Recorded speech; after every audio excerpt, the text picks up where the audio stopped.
বন্ধুরা, আজকে আমরা জন্য নিয়েছি স্যামকনের একটি বুফার এবং এই বুফারটি হোম থিয়েটারের জন্য।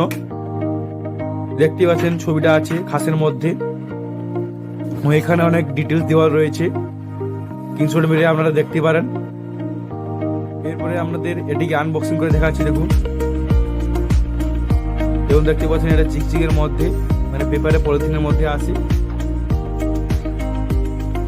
দেখতে পাচ্ছেন কোণের মধ্যে স্যামকনের লোগো দেওয়া রয়েছে এবং এর কোণের কোয়ালিটিও ভালো এবং ম্যাগনেটের সাইজটা দেখতে পাচ্ছেন। এবং এখানে দেখতে পাচ্ছেন ম্যাগনেটও দেখা যাচ্ছে, এটা 4 ohms। দেখা যাক এর সাউন্ড কোয়ালিটি কিরকম।